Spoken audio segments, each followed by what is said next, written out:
For over 15 years, Saturdays and Illegal Curve have been synonymous with one another. With insight, analysis, and interviews regarding the Winnipeg Jets, the Manitoba Moose, and all around the NHL, here are Dave Manouk, Ezra Ginsburg, and your host, Drew Mindell. The Illegal Curve Hockey Show, presented by Play Now, the official sports betting partner of the Winnipeg Jets, starts now. Good morning, Winnipeg. Good morning, Manitoba. For all those joining us live this morning on our YouTube channel and all of our social media platforms, we say good morning, universe, and welcome to the Illegal Curve Hockey Show. Dave am away from the show today, but you got me and Ezzy, Drew Mindell, Ezra Ginsburg, both resplendent in red on this Saturday morning, here to talk for the next couple of hours about all things Winnipeg Jets, all things going around the NHL. We'll look back at last night. We'll preview tonight as the Jets head off to Edmonton. They're already there for the second half of a back-to-back, facing off against McDavid, Draisaitl, and the rest of the Edmonton Oilers, who are coming off a 9-goal performance against the Seattle Kraken on Thursday night. Ezzy, good to see you, buddy. How is everything going? How was the game last night? You took the kids to the game. How was that? Yeah, it was awesome. It was the first time that I've gone to a Jets game with both kids. I've taken the kids to Moose games, many Moose games before. Like, I don't know how many we've gone to, probably half a dozen at this point, but that was the first Jets game that I took the kids to, and we had a lot of fun. We were up in the 300s, where it's obviously a little louder, a little more raucous than in the lower bowl.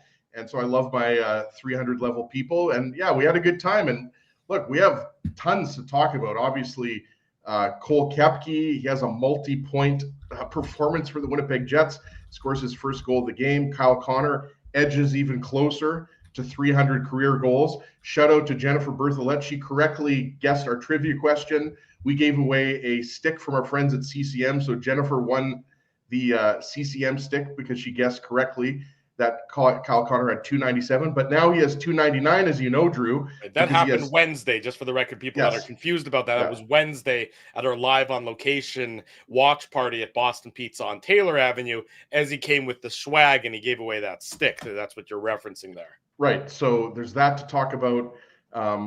We have an outdoor game to talk about as well. Dave Manouk, is Dave the new insider? No. Dave is I think Elliot's still the insider. Dave is just the one who's chronically online and notices when things are posted that aren't supposed to be posted. Yeah, you can't hide anything from Dave. We'll call Dave the insider with 5 or 6 R's maybe. But we have that to talk about. Jets Habs should be fun. By the way, I wasn't expecting that. Like, I was expecting maybe the Flames, I don't know, maybe the Minnesota Wild I thought would be cool. But I love that it's the Montreal Canadiens because you've got a lot of Habs fans in Manitoba. Look, okay, we can start with that. I mean, there's lots to get into on this Saturday. You mentioned it, so we might as well start with it. The outdoor games are kitschy. I think that would be the word that I would use. A novelty.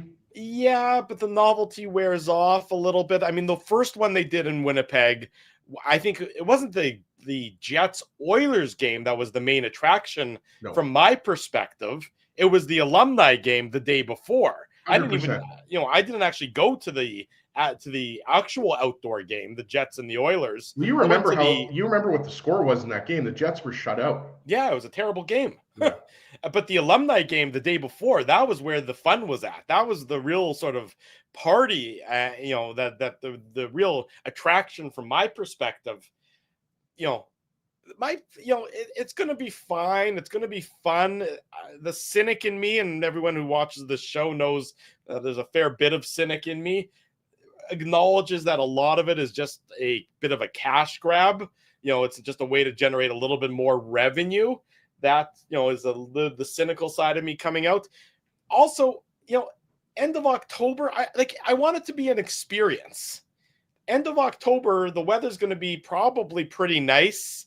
If it was like this year, it's probably going to be like, plus 10, something like that. It might even be 20. Who knows?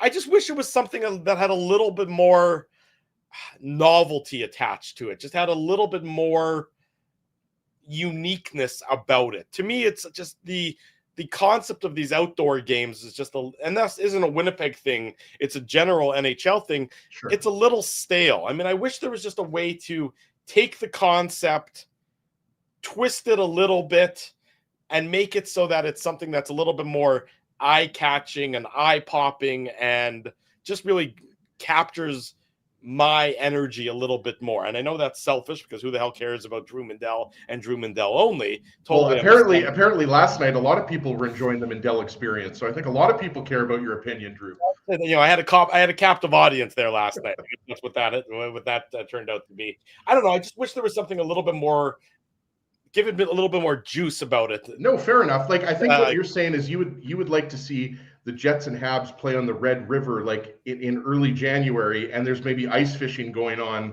as the hockey game is going on. No, I mean, I know what you're saying. There, like, when was the first? I want to say the first outdoor game was what, like the early 2000s. I think. Well, remember it was that game in Edmonton. It was the Habs and it was the Oilers. Yes. And it was freezing cold. Yeah. It was, I think it was January, if I recall correctly. Like it was the dead of winter. You know, it was still rough around the edges because the NHL didn't really fully know how to do these kind of events. Now they have it down to such a science and such a, they know how to do these events, you know, with not ease because it takes a high degree of skill to pull them off. So I'm not trying to diminish the achievements to do these outdoor games, but that first one, there's something you always remember your first, right? That's the old expression. I think it's not really related to outdoor hockey games, but it still applies in this case. That to me had the cachet about it. The one in Regina, the Jets and the Flames, where Brian Little scores the overtime winner, that was a little even more unique as well because it was in a not in a hometown. It was in a third market. It was, you know, for the people of Regina to see, or the people of Saskatchewan to see an NHL game played, a regular season NHL game played in their home province. That's exciting. I get that. I don't know. To me, there was just a little bit. This just seems a little bit run of the mill to me, and I would love to see them add some sort of extra dynamic features to it. I don't know what those would be. I just want them to think outside the box a little bit more is what I'm saying. No, I would agree with that. I think, put it this way, Drew, I don't think like all of the people that attended the Heritage game in 2016, I think people are hoping that there's some added flash and there's some maybe some different attractions, put it that way, that maybe we didn't see in 2016. I thought I was there, obviously, for both games in 2016. Everybody who was there or watched the game remembers the sun glare and the big pause. I remember drinking a lot of booze during that 3-hour pause. I think it was 3 hours. I mean, we're talking about 9 years ago at this point, so that was a long time ago. But plus, you were drinking, so who knows? Even if you were at the stadium. Yeah, exactly. Or watching the game all together. But I agree with what you're saying, though, Drew. The alumni game was the real attraction. Everybody remembers, like, you know, Tamu and, you know, all the different stars that were in town. Bob Essenza. We had Daniel Berthume on the radio show back in the day a couple times. Like, everybody remembers the old Jets. Dave Ellett, Dale Hawerchuk. Like, it was the alumni game for sure. I think overshadowed the regular season game, which it should have, because the regular season game that we watched was terrible, and the Jets couldn't even muster up one goal. So I still think it'll do well, though. I think Winnipeggers, we know how good of sports fans we have in the city. I think it'll be well supported. I'm not saying that it's 100% guarantee that it's sold out, but I won't be surprised if it's sold out, because the last one I believe was. So it should be fun. But I know what you're saying, Drew. Like, all I kept thinking of is like, how many outdoor games have we seen in like cities like Boston and Chicago and New York? Like, it's too many to count. Honestly, it's like once you're at the point where, you know, these big American cities have had, you know, 5, 6, 7, 8 outdoor games, it loses its cachet, right? It's still fun. So, you know, it's for the fans. You know, you can call it a money grab, whatever. I mean, but I think Winnipeggers and Manitobans will definitely get behind it, and it should be a fun time. And like I said, there's lots of Habs fans in this province, so there's going to be lots of Jets fans, but there's going to be lots of Habs fans, and that's the way it should be. Sure, play the game in St. Pierre Jolie or something. Build a temporary stadium there, and let the Habs fans, our francophone community. That would be fun. Anyways, it will be. Look, it'll be a neat experience, like it always is. you know me, I'm just a bit of a cynic sometimes, that's all. But we don't need to harp too much on that. The announcement hasn't officially happened yet, for whatever reason. I mean, who knows? I'm always curious how these things get leaked. How do you blow it so badly that you forget the date that you're supposed to announce a big announcement at this point in time? There it goes. It was November of 2003, the original outdoor game. Thank you, Philip Smithson. Remember that image, Drew, of Jose Theodore and all the steam coming off of his helmet? Right. Exactly. That's why it was so unique. That's what, that's why everybody remembers it so well, because it was just that, it was a unique scene, one that's been repeated multiple times since then, where they just do outdoor games in the middle of the season for no very good reason nowadays. That's what I mean by losing its cachet. But, all these leagues, they're all after the same thing. It's to make as much money as humanly possible as quickly as they can. So there's no real surprise that the NHL would be any different than that. So just as long as everybody knows what the real score is about this, it's not necessarily for the fans. It's more for the owners to line their pockets. Well, Spency's calling for an illegal curve outdoor game. I'm not sure. The ODR. I'm not sure what that would entail. That would probably entail Spency and I going tarps off at River Heights Community Center or something. I'm not sure. Nobody wants to see that. Nobody wants to see that. And the endurance level, I'm not sure you guys have the same level of endurance level as the professional athletes. Let's get back to last night's game, the Jets and the Buffalo Sabres. Jets returning to home ice after that disappointing road trip. They come at home against a Sabres team that had embarrassed them earlier in the week, 5 days earlier, and you knew the Jets would be after a better performance. And I would say that their performance in the game got better as the game went on. But as I said last night on the solo post-game show, that if it wasn't for Eric Comry, just like it was in Montreal, if it wasn't for Eric Comry sort of keeping the team in the fight, then it would have been a different outcome altogether. The Buffalo Sabres were certainly the better team in the first period by a far margin. I thought the game became a little bit more even throughout periods 2 and 3, which is obviously good for the Winnipeg Jets. The Jets were opportunistic when Buffalo made mistakes, and capitalized on those errors of the Buffalo Sabres. But, the Jets get full marks for their win, but there's still a lot more to be desired, similar to the game in Nashville last Saturday night where they get the win. But now it's up to the Winnipeg Jets to put multiple wins together, multiple good performances together. You have Edmonton tonight on the second half of a back-to-back, which certainly will not be an easy contest anytime you have to face McDavid and Draisaitl, particularly on the second half of a back-to-back. It's not an easy it's not an easy request, but that's what you need to see from the Winnipeg Jets now. You want to see it from now until, let's say, Christmas, where the schedule is not an easy one by any stretch of the imagination, but it is largely home-based for the next couple of weeks after tonight's game. You want to see the Jets put together a performance for multiple games in a row that would give you confidence that says, hey, maybe they've pulled themselves out of these struggles and that they're going to recapture or capture their winning ways on a more regular basis, Ezzy. Absolutely. If you aren't able to get a point in Edmonton, then it's one step forward, one step backwards, right?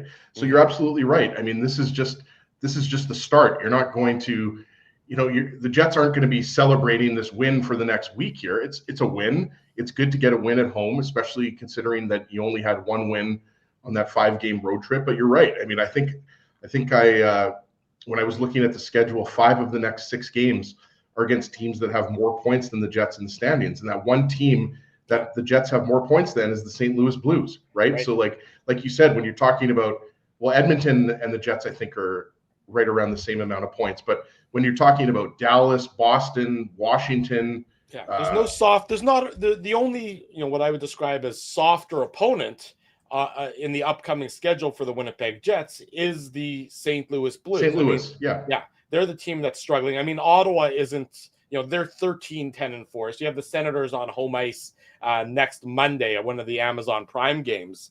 So that's a little about, not quite 10 days away, 9 days away. The Jets and the Senators on home ice. You would like to see a good result there, but it's certainly not an easy schedule You have Dallas at home. You have Washington at home. Both those teams are playing terrific hockey. Boston's playing some pretty solid hockey. They are also the only team in the NHL now that the Jets finally got that one loser point in Montreal. It's the Boston Bruins are the only team in the NHL without a loser point. They're 16-13 so far this season, which is sort of a unique record, similar to the Jets' record of 14-12-1.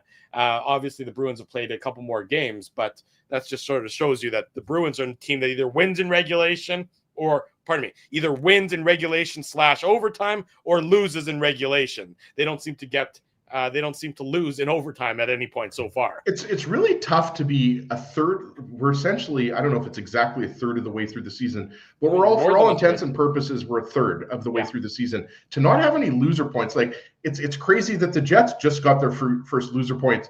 And by the way, shout out to Issue Boy Bruce and Spency and all the folks, waiters, everybody, Jet Oil Tom, everybody that was at Boston Pizza on Wednesday. That loser point chant that we had at the end of the Jets game was very funny. We had a great time, even though the Jets didn't get the extra point, but they did get that loser point that they've been coveting for a while, right? But back to your point, Drew, about the schedule, right? like, so you've got, I want to say 8 games.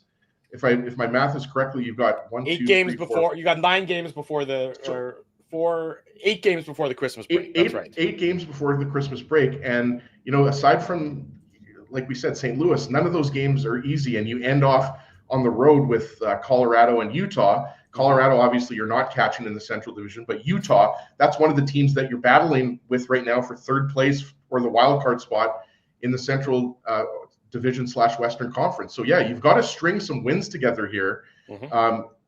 Despite the fact that the Jets have only won 5 of their last 13 games, 5 of their last 14 games. They're only 1 point out of a playoff spot. So the Jets are right in the thick of the playoff race, but this is a key stretch coming up for the Jets, right? And you're right. The Oilers just put a touchdown and a safety up against the Seattle Kraken, and so they're starting to get it together a little bit. Defensively is a whole different story because the Edmonton Oilers are one of the worst defensive teams, and their team save percentage, I think, is still around 860 or 870. Like, I love, Winnipeg or Calvin Pickard, but, Pickard and Skinner have been struggling, and that's why a lot of people are talking about, Stan Bowman possibly making a move to bring in a goaltender. But kind of like the 2C debate here in Winnipeg, Drew, the Oilers and their goaltending search seems to just be something that, is talked about year after year. So, the Jets are in tough tonight against a high-powered Oilers team, but because of how the Jets played on that road trip and the slide that they've been on the last 3 or 4 weeks, that's what they have to do, and I think they know that. I think this Jets team knows that they have to string some wins together. It's not going to be okay to win a game or two and then lose a game or two. That's not going to cut it for a while. The Jets have to go on a 5-2, or I guess if there's 8 games left, you're hoping they go 6-2 here, or at the very least they go 5-3. Because if you're going to go 500 over the next 8 games, then you're going to be in the exact same position that you're in right now. And that's the thing. Right now, you're in a position where it's going to be, the standings are going to fluctuate on a nightly basis. It's very jammed up here at the bottom of the Western Conference. So that's all the Jets can control, is winning some of these hockey games coming up. Well, and it starts with a better performance. And so, there's a lot of warts in that game that we saw last night against the Buffalo Sabres. I know that teams will say, well, it's hard to play that first few minutes at home after a long road trip and all that jazz. I mean, that's, lip service. It's a little nonsense if you ask me. I don't buy into that. But to be outshot 6-0 in the first 3 minutes of last night's game. I mean, Eric Comrie was huge for the Jets, really, throughout that first period. I mean, the Sabres, if I recall correctly, had 14 shots on goal in the opening 20 minutes of the game last night. Now, the Jets did tighten up a little bit throughout the game, but there was still, I mean, if you look at the money puck, who should have won the game report from last night, the Buffalo Sabres were the better of the two teams, no question about it. The deserve to win-o-meter had Buffalo ahead, almost 85% of the time. So the Jets were opportunistic. Eric Comrie was very good, but it still leaves me with concern. And I know Scott Arniel in his post-game comments said that the Jets were more connected as a 5-man unit, through the neutral zone. Yes, I get what the Jets head coach is saying. You don't want to be, negative Nelly after a 4-1 victory. But the score was not what I would describe as accurately reflective of the flow of the game last night. The Jets were too loose through the neutral zone still. Again, got better as the game went on. So if you want to be glass half full, glass half empty, you can say got better as the game went on. And that's important. Because if you continue to, if they didn't get better, frankly, they wouldn't have won that game. I mean, Buffalo was so dominant in that opening 20 minutes that if the other 40 minutes were played that way, the Jets would not have been in a victorious position at the game's end, I don't believe. So yes, they get credit for, doing better and being opportunistic and everything else, but it still wasn't what I would describe as a clean 2 points. Yes, it was in terms of the final score, but there's still a lot of warts in the game there that I think you still want to flesh out. You want to figure out, as quickly as you humanly can, of course, because it's not getting any easier tonight against Edmonton. Yeah, I would agree with your assessment, Drew, of the early part of the game. I didn't like how the Jets started, and not just the first 3 to 5 minutes, but I'm talking about that really the entirety of that first period. I just thought that the Sabres were controlling the play too much. The Jets didn't have a lot of sustained offense. And yeah, this was a tie game. Obviously, Tanner Pearson broke the game open with his breakaway goal there. Yeah. But yeah, if you're looking at the flow of the game and, I agree with you as the game went on. And, I don't know if you want to talk about the line change, having Lowry with Taves and Perfetti. That was, to me, that did give them a spark. Yeah. And I'm curious to see if Scott Arniel keeps that line together against Edmonton, because I would. I don't know why you wouldn't at this point, because right now, Taves, Nemestikov, Perfetti, it ain't working, right? And I don't think, and yes, have they had a good shift here or a good shift there where they, they had some decent looks and they created some offense? Yes, they've had their fair share of shifts where you saw that there was something good that they could build on. But for the most part, I mean, they've been losing their minutes, right? If you're talking about expected goals or possession, that line has not looked good. So I liked Lowry on that line. And I also thought it was interesting what Scott Arniel said after the game about using Lowry for the defensive zone faceoffs and then using Taves for the offensive zone faceoffs. Because obviously, both of those guys are natural centers. Right. But you had, I guess it would be Lowry who was more on the wing as opposed to Taves, but Taves was also playing a little bit of wing when Lowry was taking the faceoff. So it's an interesting dynamic. Like if that can get Jonathan Taves going, Drew, like if having Lowry on that line and if it gets Cole Perfetti going, that's more important. That's who they really need to get going. Then yeah, I have time to see Lowry, Perfetti, and Taves in the future. Look, I think Jonathan Taves has shown through the first, since his return and however many games it's now been for the Winnipeg Jets, I guess 27, he doesn't have the speed to be able to go up and down the ice from down low in your own zone to down low in the offensive zone. It's too much of an ask of him right now at this stage. Not to say that cannot change. I would say it's unlikely that that's going to change, but we've seen it. The speed just isn't there. It happens to everybody. The father time is undefeated. So you look for opportunities, you look for ways to alleviate some of the responsibility or to free him up to do things a little bit different. Now, Jonathan Taves has been a center, probably since he was probably 12 years old or something along those lines. But that's okay that he acknowledged, or at least Scott Arniel made the right decision, that this isn't working anymore. Could that decision have been made a few games ago? No question about it. Better late than never is what I would say to that effect. I would suggest that if Taves and Lowry can spell each other off in terms of the responsibilities, and they're both high IQ hockey players, so they should, it's not a simple task to, sort of be a centerman on this side of the ice and then a winger on this side of the ice. You don't see that very often. It's much, sort of a hybrid kind of position player. But if that is something that can work for Jonathan Taves, and if it can work for Adam Lowry, because again, he's not up to full speed either, maybe this is a way that it just lessens the responsibility and the burden that they each are feeling, not Mikkel burden, but BURDEN. Maybe that will help and open them up and just sort of free their minds a little bit from dwelling on the things they cannot do anymore / at this point of the season.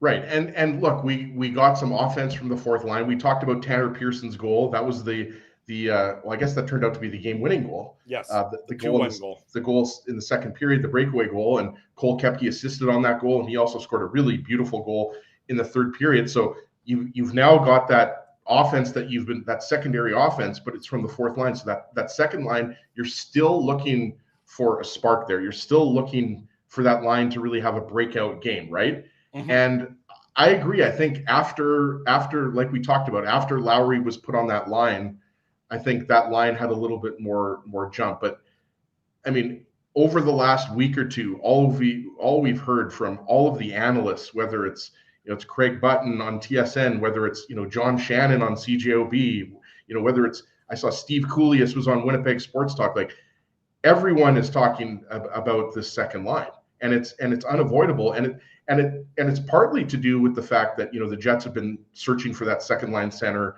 for a long time, right? Like they brought in Sean Monahan, they've used Vladislav Nemesnikov, they've used Jonathan Taves, like they've used a lot of players since Brian Little as the second line center. So it's definitely something that I think yesterday's game didn't change that. I still think that you're looking for more out of Cole Perfetti. I didn't think he played bad, but I just didn't think he was creating enough offense where I can say, okay, that was a game where you can see that Perfetti is now back to. We're still kind of looking for the old Cole Perfetti to come back, right? Right. But I mean, I noticed that, I made a note and, as I was watching the game last night, that after that trio was put together, they had a 3-on-1. They had an odd man rush. It didn't turn into much. I think the shot was blocked by the defender, but it's one of the first times that I can remember that Perfetti, Taves, whomever, had an odd man rush, generated enough speed through the neutral zone where they could get an advantage on their opponents. Too much of their efforts had been for absolute naught, so far this season. So again, I don't know that it's going to be a solution that's going to work for the next 70 games of this regular season. I know there's not 70 games left in the regular season, but you know what I'm saying. The next, 55 games of the regular season to be exact. But it's something that at least I like the idea that they are trying. They are at least trying something a little bit different. As I said on the post-game show last night, you saw the rigidity in thinking that preoccupies so many NHL head coaches be put to the side for at least a couple of periods. Now, I would expect that trio to stay together to start the game tonight, because it's not like you're falling back on anything that has been working long term. It's not like you split up the top line for a couple periods to try and generate something, and then you can go back to them the next game because you know that they're going to be solid, because they were solid again last night. I expect that Taves, Lowry, and Perfetti is going to be the second line for the Winnipeg Jets tonight against. Yes, I agree. Yeah, tonight against the Edmonton Oilers. Let us welcome to the program. We're going to go commercial free for hour number one. Our very good friend Sarah Orleski joins us on the show this morning. Sarah, good morning. Thanks so much for joining us. How are things? Good morning. Commercial free, gentlemen. Commercial free. That's how we roll here on a legal curve every now and then. It's just a continuation from last night, which you did a fantastic job just rolling by yourself. Thank you. It's very kind of you to say. No, you did. That is not an easy thing to do, to run solo on it. Kind of reminds me of like the Gold Eyes days with Paulie Edmonds.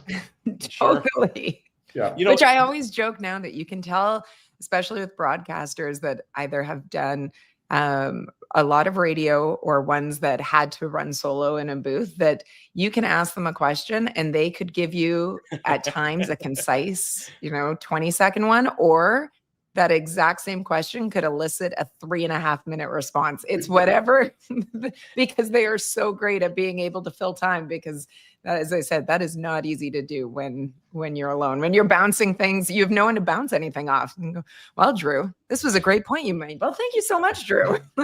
Well, I have multiple personalities that talk to me at various times. So that's the thing. I mean, when you're doing a radio broadcast or whatever this platform is, I'm not even sure what, you can stumble over your words a little bit. It's a little bit rougher around the edges in general. I mean, on TV, you're so smooth, and I mean, this is a mutual appreciation society, because you're often working solo, on TV when you start the broadcast or anything. You never stumble over a word or a syllable. That to me blows my mind, how you're able to do that in just such a smooth as butter fashion. Whereas when I'm doing it on this, I can.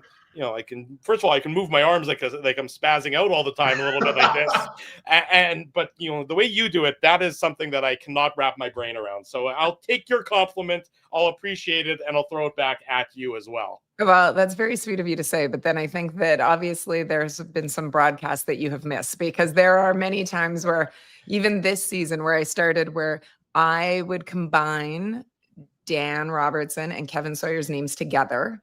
So there would be, Dan Sawyer.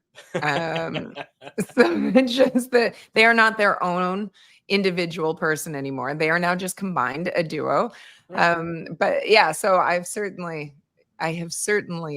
combined many words, stumbled. And I also like to use my hands all the time, which I had a boss years ago tell me that I needed to keep either a pad of paper or something in my hands so that I wasn't constantly flinging all over the place. Right.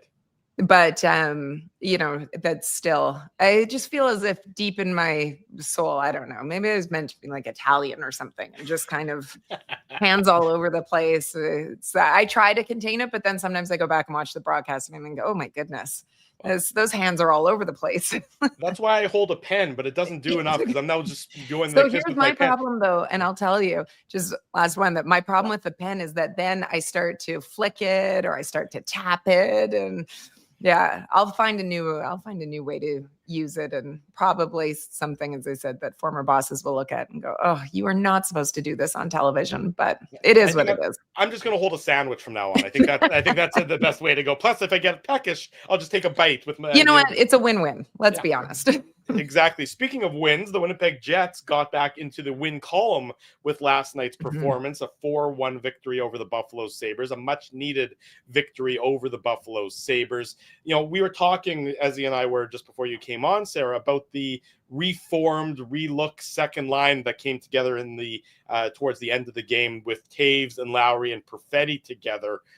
Liked, very small sample size, but there was something that seemed to be there that was at least intriguing moving forward. What was your perspective of that trio put together by Scott Arniel? Well, and I actually wondered going into the game what we were going to see. So I did the coach's interview, which runs just at the end of the pregame show. And I had asked him, because if you remember in the morning availability, he had been asked about whether he would consider breaking up that top line in search for secondary scoring. And he said it had been something that they had a lot of discussions about recently. But when the top line is contributing and producing the way that it is, and nobody else is, you obviously run a risk. So I'd asked him about whether or not it's a fine line when you're trying to balance everything. And he had said, and I had written it down. He said, there are some things, it's a fine line. There are some things I can do.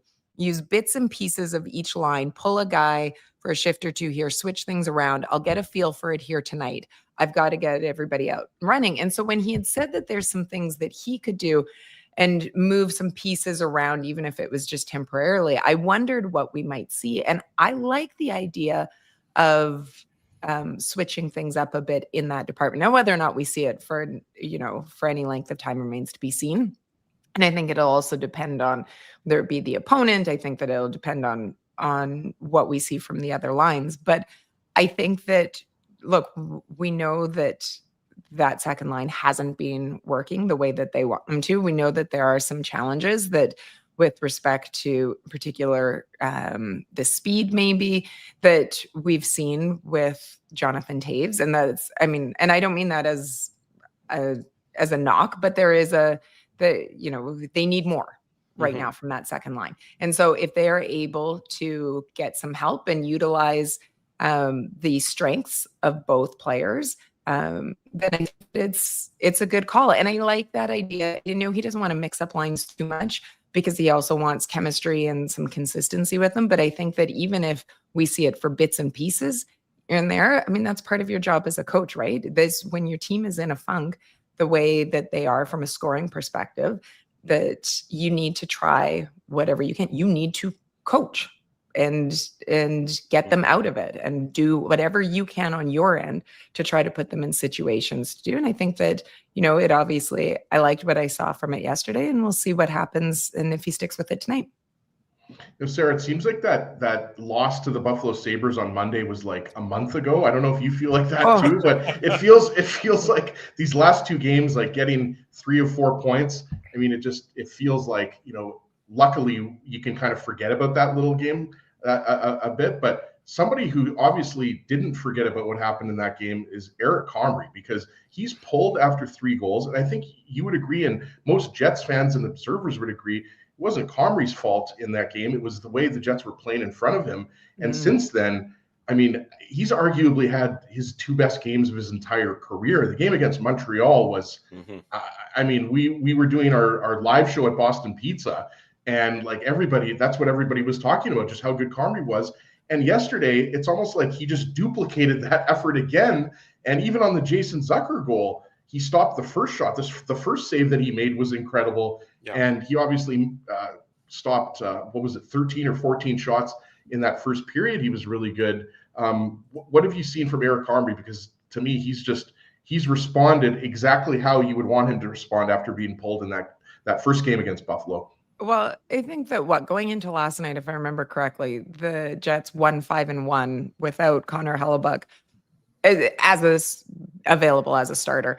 And I don't pin those losses really on Eric Comry or Thomas Milic. You look at the play in front of them. So you mentioned, Buffalo. So the Jets got run out of that building. So that one, he gets pulled, yes, and the frustration, that he has, but he was left alone for it. You look at Montreal, if he hadn't played the way that he did in that first period, would they have gotten a point out of it? I mean, he was lights out. And then same thing, the first period, it was great to see the Jets win yesterday. And I thought that their game certainly built as the game went on. But that first period, certainly Buffalo had their opportunities with it. And I think that to be able to see Eric stand tall the way that he did, and the way that he has over the game in Montreal and then this one in Buffalo is huge for it, because this is a new scenario for him. And as much as he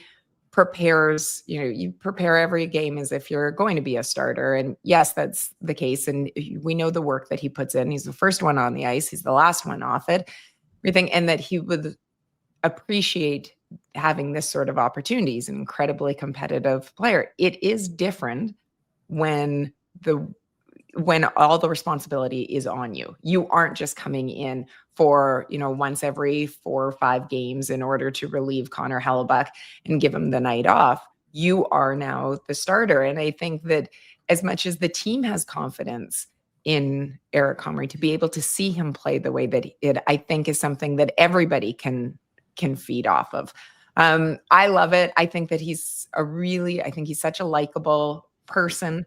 Obviously, he's one of the most popular players in that room, both in terms of personality, but then outside from the fan base. Every time, I don't know if you guys find it, but every time that we do anything with Eric, he's the one that shows the most personality. Fans love him for maybe his quirkiness that he shows. But I think it's important for him. It's important for the Jets, obviously, as well, that he continues to elevate his game. And he's in high pressure situations. And the key to me is that he continues to build. But you look at this December schedule that they have, especially, we don't know when Hellebuyck will be back on the ice. I think that it's all progressing well. He started yesterday Scott O'Neill said that he's starting with the movements. He hasn't been back on the ice yet, but it's progressing the way that you would hope that it would be. But still, you've got to think, it's after Christmas, really, that we're going to see him. And that is not an easy schedule that they have in the month of December. And so these are the games where you need to be feeling good about yourself. You need to be getting the points because of the way the West is right now, especially in that fight for the wild card spots. And with more difficult games coming up, higher quality opponents in terms of the level of play that they're going to see, I think it's important that he gets into that groove of feeling good. Sarah Orleski is our guest on the Illegal Curve hockey show Saturday morning. Sarah, you talk about the schedule ramping up in difficulty, and that's going to certainly rely on Eric Comrie to be at his best. Same with Thomas Milic when he gets in, but it's the whole 5-man unit system. Absolutely. And Scott O'Neill spoke about that in the post game, how yes, there were times where the Jets were a little leaky, particularly early in last night's game, but that as the game went on, there was sort of a shape. I think that was the word either he used or I read in one of the post-game articles. There was a shape to their defensive structure. That defensive structure has been such a hallmark of this Jets team over the last number of years, and it's slipped so far this year. What do the Jets need to do to sort of get back into that structured approach where the middle of the ice was a no-go zone and they were so effective at keeping things and teams to the outside way more than they have been so far this season? It's one of the things, I don't know about you guys, it's one of the things that surprised me the most about the team this year is what you thought, and they always go back to, it's what their DNA is that defensive game and that structure and what we've seen over the last few years from them. And so to see it, in different ways, and I don't care that, yes, I understand that they've brought in new players and everything, but they've also brought in veteran players. And so to me, it's at times where you look and go, but these are the players that in my mind, and they're smart players. They have they have high hockey IQs. That these are players that even if you are, I don't know, a step slower, that you should be able to, the fundamentals should be there. You should be able to pick up on something like this. It should be baked into your DNA. Baked into your DNA. So to not see it, with the frequency that we would have expected and from players that have been here for a number of years as well, that are very used to the system, has very much surprised me. And so I had actually asked Scott, maybe it was during their last homestand, said, does it remind you in some ways, are they getting back to some of the habits that we'd seen in the past? Because in previous seasons, and this was kind of pre-Rick Bowness, think about how we talk about sometimes this team would become stubborn in the way that they would play, that they would be looking for, whether it be that extra pass or you're looking for almost that highlight reel. You're not wanting to just do the basics that aren't the glamour, that's that kind of nitty gritty stuff and build off of there. They're wanting to make those just the fun, it's more fun to play the other way is what everybody, always says. I just think that they need to buy back into it. I think that having everybody get healthy again, I think that having them play with some sort of consistency, but I also believe that it is a mindset. This is a team that to have, I thought you don't see a lot of player only meetings called after the games with this crew. I thought it was great of Adam Lowry to get a gauge of what the temperature was and be like, okay, we need to address this now, because that very much, you hope that when game 82 is done, that you look back at that game in Buffalo on Monday and say, okay, that was a turning point for this team for this season to get back on track. I think that part of it is the buy-in, to be honest, of it. I just think that guys need to get back. They know what they need to do. It's not going to be easy. And I think that that's part of what I'm looking to see in these next few games, because it's these building blocks that they talked about after the win or after the point in Montreal and wanting to continue to build on it. Okay, so you built on it a little bit more against Buffalo. Now tonight's going to be challenging despite any of the issues that Edmonton has had. I mean, we saw them put up 9 goals against Seattle the other night. You're playing the second game of a back-to-back. It's an 8:00 local start. in Edmonton, you've got Millich and I mean, there's all sorts of challenges that go. So let's look ahead. You've got Dallas, Boston, Washington, Ottawa coming to town in these. It's a great 4-game homestand in terms of the quality of opponent and the types of games that we should see. But I think that this is okay. Now let's see you guys buy back in and do this game after game, because you're not going to go from 0 to 100 right off up. I do believe there is a process of building it back up. And I think that you need to see that every single game, whether you get the 2 points or not. Absolutely. And just getting away from the current Jets on the ice and kind of game by game, wanted to ask you about the Heritage Classic, because I know it hasn't been officially announced. So, I want to make that clear. A theoretical Heritage Classic that might be happening next October. I mean, Sarah, I'm not sure if you saw Dave Minuk was screenshotting, like he obviously, that's what he does. He combs the internet for Jets news, but he screenshotted My notifications something. are just on Dave. Yeah, exactly. Yeah, if you need to know anything about anything Jets or Moose related, Dave, we call him the insider, but it's an insider with 5 R's. We don't want to get like Dregs or like LeBrun or Chris Johnston or anybody getting mad at us, right? But it looks like it's going to be in October of 2026, Jets versus Canadians. And Drew and I were talking about the last Heritage Classic in 2016. Everybody remembers the big delay, but really it was the alumni game that I think you would agree, Sarah, that stole the show, right? Mm. With Solani, Hawerchuk, all the great former Jets. But I guess even though it hasn't been, I just want to make that clear, it hasn't been officially announced. It looks like it's going to happen. But what are your just overall thoughts, and what are you most looking forward to? Because obviously it's something we haven't seen in the city for almost 10 years. Yeah, well, I mean, I don't have any details that I can share because, as I mentioned, I mean, I saw the notification from Dave. I actually sent it through to some people at work and said, Right. Did anybody see this? So I might not be the person that you want to talk to right now about this, because where is Dave when you need him? So I mean, I can't speak about anything about whether or not there is or isn't a Heritage Classic. I mean, but I can talk about the last one that we saw. And I mean, as you mentioned, with that alumni game, and you think about all of the stars that were in it and how great it was. I've covered a number of outdoor games when I was in Toronto, and I covered Pittsburgh, Washington ones, the one where Crosby got injured, where he got taken out. So I was covering that one. So I think that when you do have any sort of outdoor game, to be honest, I'm not a huge fan of watching them on TV. It doesn't do a whole lot for me, but in person, they are a ton of fun. I mean, they're very much, I think, that geared towards obviously the local market for everybody. I think that there's a great atmosphere that exists around it. It's just the challenges always that go along with it. Obviously, the delays, the sun. At times, I mean, when you're looking at ones that occur in the winter months, the weather. I mean, I think I've probably said to you guys before, despite the number of years that I have spent on CFL sidelines or living in Winnipeg, being frozen is not high on my list. So and when you're working it, you can't enjoy it, because a lot of people will go, oh, I didn't even realize how cold the last game was. And I go, yeah, that's because you were in the stands having a great time. The rest of us that were frozen, that were not able to participate in maybe some of the, some of the drinks that others were. I'm thinking of all the lightning and rain delays that you went through covering the Bombers, Sarah. There was I forget what season it was. It was almost like every week there was like a different thunderstorm.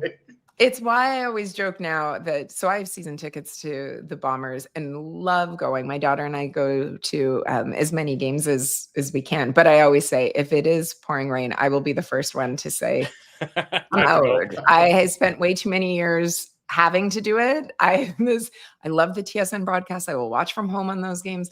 But you know what? I just think that when you have the opportunity to get a large group of fans together, and so when you specifically look at the Winnipeg market in any large gathering, whether that be hockey, football, like that, it's a great time, right? Winnipeg sports fans are fantastic. The atmosphere is always great. And I think that, I'll be looking forward to seeing what Dave has to say in the coming days or weeks as I adjusted my notifications, because I felt very foolish when I was sending through to people going, has anyone seen this? Am I the last Dave person is to know reporting about this. something like this? Yeah, you think I'd be informed before Dave was informed, but apparently not in certain situations. Sarah Orleski, our guest here on the Illegal Curve Hockey Show, presented by Play Now. Sarah, it's easy to be a head coach in good times. From Scott O'Neill's perspective, there've been way more good times than there have been bad times. As the Jets have sort of gone through these struggles as of late, how do you think he sort of steered the ship through the choppy waters that has been the Jets season through the first 27 games so far this year? Look, I mean, first off, everything's obviously easier when things are going well, right? Mm-hmm. Mike McIntyre had that great feature with Adam Lowry, where Adam, off this last road trip, where Adam was talking about how this was really the first adversity that he had faced as captain. And so he was learning for it, and he was having to figure out different ways, because you're challenged in a different way when the team that you are leading is struggling. From a coach perspective, same thing. And Scott O'Neill yesterday spoke about that there's more talking and teaching going on.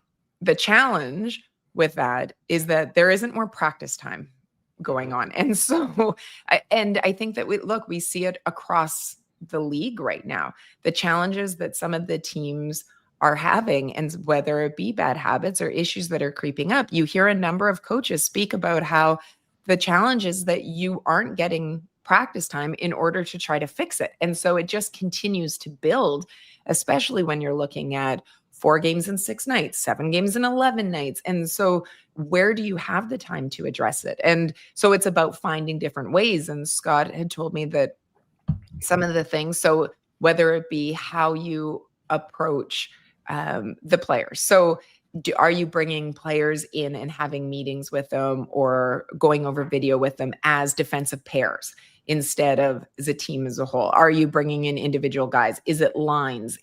So you're having to find different ways to try to teach and to deal with the issues. Also, morning skates now, and I fully admit I'm rarely a fan of morning skating. I was always loved when you get later into the season in a typical, what we would call a typical year, and the morning skates start to go by the wayside a little bit. But he said that you have to look at morning skates now sometimes differently. So sometimes now they are putting in drills, or they are doing things in morning skates that they would typically do on a practice day, because they don't have that time to practice. So I think that it's a learning curve for everybody. I think going back to even earlier when we were talking about how Scott's adjusted some of the lines last night and putting Lowry and Taves together and utilizing them differently. It's, how competitive the players are, how competitive Scott is, that they're going to be looking for ways in that coaching staff to try to ignite everybody and get things going. But I think it's a challenge. And this is going back to when that idea of you're a coach, and regardless of how experienced the team is, there are times where it isn't just about managing. It isn't just about switching the players around on lines. It is about actually teaching, because at your core, as a coach, that's what you're doing. And so I think it's about finding different ways to. So I think one of the ways specifically is utilizing morning skates differently. Then again, trying to find different ways to address issues, whether that be, okay, let's go with pairs, let's go with individual players, let's go with lines, and just trying to use what little time you have to try to deal with it. It's one of the challenges of such a compressed schedule. No, absolutely. I think there's probably 32 coaching staffs across the NHL that are complaining about a lack of practice time, right, Sarah? Because there's a game every second day back. It seems like there's a back-to-back every weekend in December for the Jets. Obviously there isn't, but it's definitely a compressed schedule. And I wanted to ask you about Cole Koepke, because he was obviously injured a little bit, and he was a healthy scratch, and then he's back in the lineup. He didn't play on Monday against Buffalo, but scores a goal and an assist yesterday. And we can also tie that in with Tanner Pearson getting the game-winning goal last night. like I realize a lot of the focus has been on that second line, players like Johnny Taves, Cole Perfetti, needing more from Vlad Domestikov. But how important is it now that you're getting some offense from that fourth line? Because that fourth line, that it seems like there have been, I don't know, 10 different players on that fourth line, right? When you throw in earlier in the season, guys like Parker Ford and Brad Lambert, Nikita Chibrikov, like it seems like that was a kind of a breakout game for that fourth line. I hope so. And so that's where, and I always temper expectations of one game saying, okay, it's, has this line broken out, or has this team now all of a sudden cured everything that's ailed them because of they were able to get, the secondary scoring. It goes back to that idea of building. Okay, great. You did it for one game. Let's see you build on it and continue to do it, whether you get the 2 points or not. I think it's key. Look, early on in the season, we talked about the importance of that fourth line and Morgan Barron centering it and really liking what we saw from Barron. And I know that Scott Arniel would like the classic all four lines to generally look the same in terms of what you're going to get from them in terms of a style of play that and I think that we see the speed that Morgan Barron has. And we saw it early on, haven't seen it in terms of success the same way recently. And it's been a revolving door of players because of injury, and it does change the makeup of it. I haven't even, one of the challenges I think with this team being on the road as much as they've been, and I was saying this to someone the other day, was that with some of the newer players in the organization, you don't feel as if you've gotten the same sort of sense from them or being able to talk to them as much because they've spent the entire month on the road. And so I think it is to be able to see, Cole Koepke's known for having some of the speed, to be able to use speed, some of the veteran experience of Tanner Pearson as well, if they can get it going, especially, and we're always harping on, but especially in this compressed schedule, you can't just rely on that top line, not only in terms of production, but in terms of minutes. Scott Arniel has to be able to spread out minutes. And obviously your fourth line isn't going to get the same sort of minutes as your second line and so on, but he needs to be able to use that line in a variety of different situations to take some of the weight off. Because if you're looking at that first line, and they're well aware that right now they have, outscored or scored equal to the entire team combined. Yeah. I mean, that is a weight. It's not as if they're not aware of that. So at least if you can take a few of the minutes off of them and spread it around a bit, I think that that'll be beneficial for the team going forward. I liked what I saw from them. I thought it was great. Yeah. Hopefully it starts to get the ball rolling for them. I talked to him post-game. We did a bench interview with him, or I did after the game because Cole was first star. And the smile on his face for him to be able to get finally his first goal as a Jet, to be able to do it at Canada Life Center. The crowd that was there afterwards gave him a lot of cheers for it. And it was a beauty goal. Like it was a really nice goal. And let's be honest, so was the pass and going up to Pearson and Pearson's goal, which every time that there is a breakaway, I'm not going to lie, I do please let this go well. I'm not saying that specifically for Pearson, but just any player. The Lowry penalty shot too, right, Sarah? Oh, if you maybe in the future joke to Adam that if he could have someone trailing him, if we could just say, Adam, this is a short-handed scenario. It's a chase situation. That's right. But I always think about what must be going through their mind. And I actually was hoping that I had the chance to talk to Pearson about it, that when you're in that scenario and you have the breakaway with it, okay, does your mind go blank? Are you, does it feel as if you have more time than you do? Are you picking a spot specifically that you're looking to shoot for in advance? I mean, all sorts of stuff. I'm always kind of curious about the mindset of it. But anyways, back to your original thing. It's great to see Cole score. It's great to see the fourth line contribute. And now I feel like I'm doing my own solo radio broadcast where I could just go, do you want a 5-minute answer for this? We usually rely on Weber for that. I'll be perfectly honest. That's more of a Weeb thing than it is a you thing. But I think we would all rather see Sarah for 45 minutes than Drew for 45 minutes. No, there's no question about that. There's no question about that at all.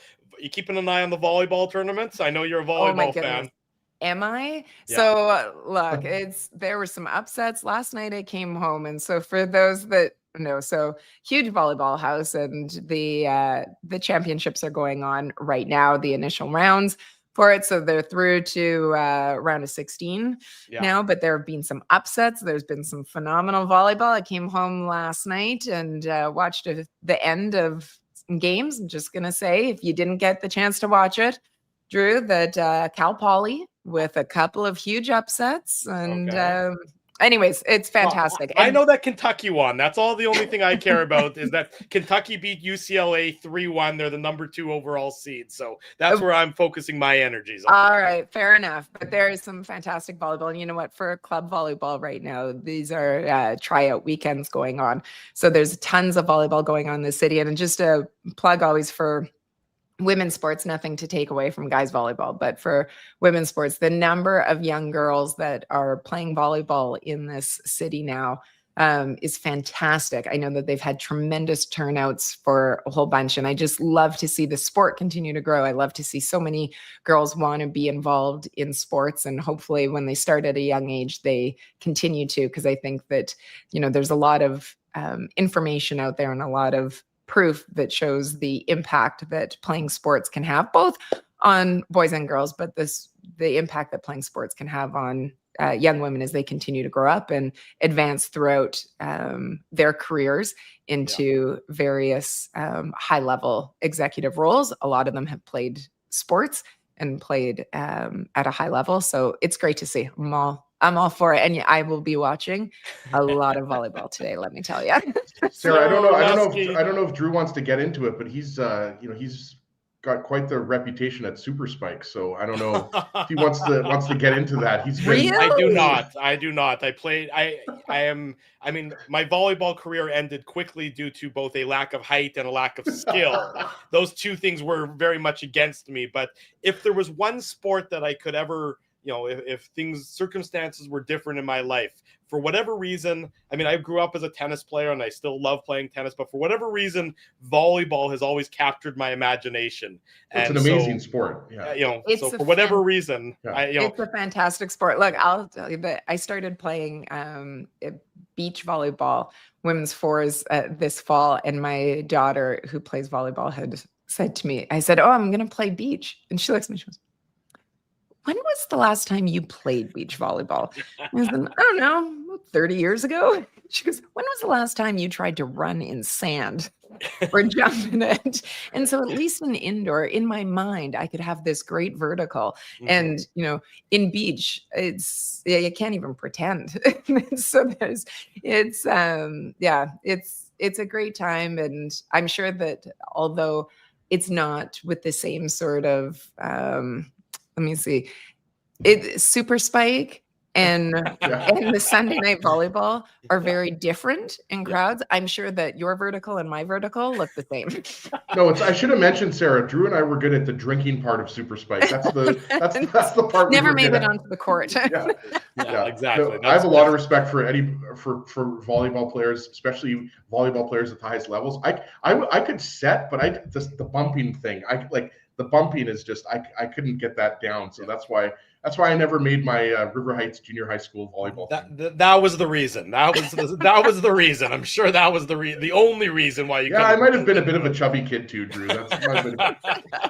Sarah, thank you. Have a great weekend. We'll do it again soon. And if we see you limping around the arena next week, we'll know something went wrong in the beach volleyball game or something. 100%. Yeah. Thanks so much, guys. Have a great week. Sarah. Always love being on with you. Thanks, Sarah. Be well. Let's do it again real soon. One of our favorites, Sarah Orleski, joining us this morning.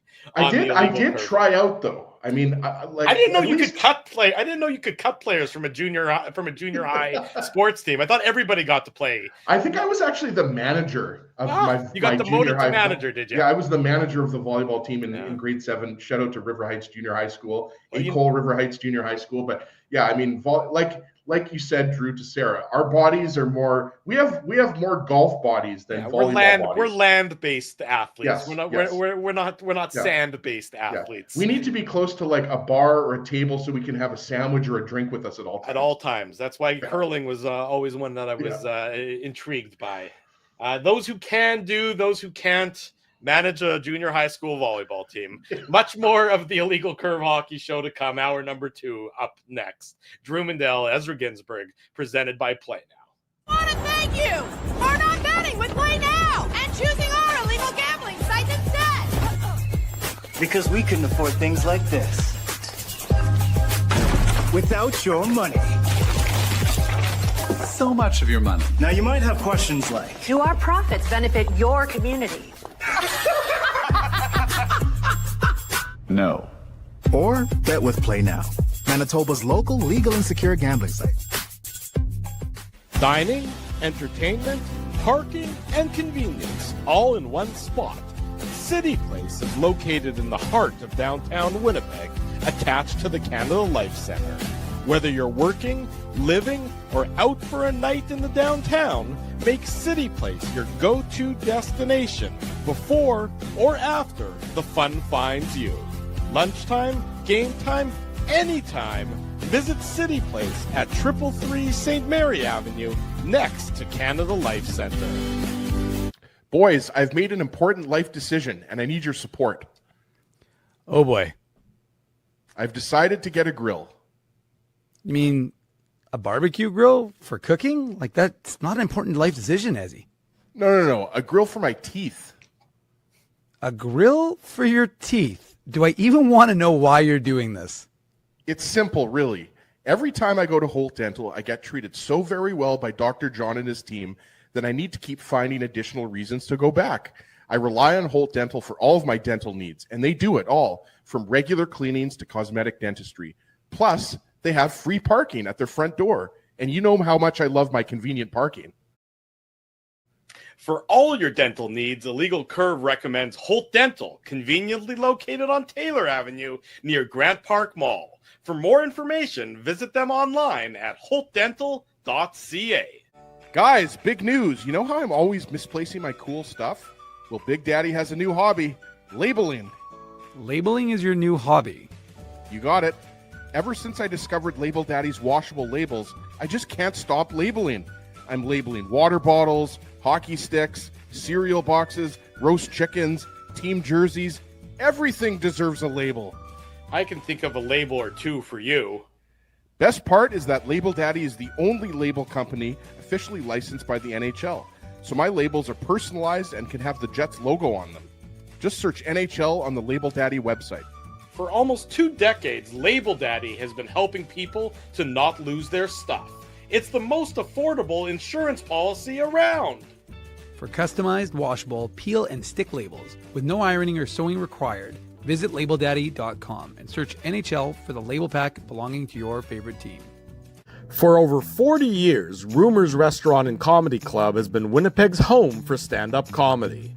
Renowned in the comedy world as a must-play venue, Rumors has recently been named Canada's top comedy club and a top 5 comedy club in North America. From birthday parties to date nights to fundraisers, wedding socials, and everything in between, Rumors is your destination for the best live entertainment Winnipeg has to offer. For information on upcoming shows, Rumors' incredible promotions, and to purchase show tickets, visit rumorscomedyclub.com. At Boston Pizza, a fast lunch doesn't have to mean fast food. Now you can get a $15 lunch served in just 20 minutes, including your choice of a main, side, and drink. That's right, lunch for $15 at your local Boston Pizza.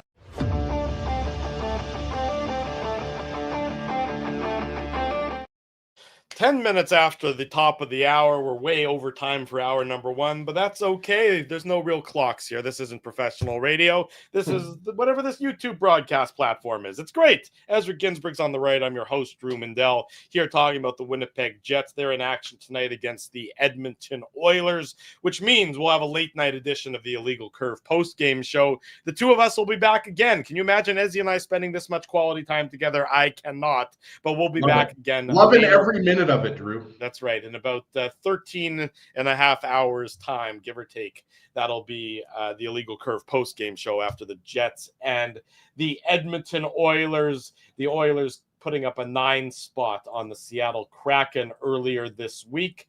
And of course, we know that the Oilers are a team that can score, and at the same time, they give up plenty of goals as well. Worst in goals against per game played in the NHL.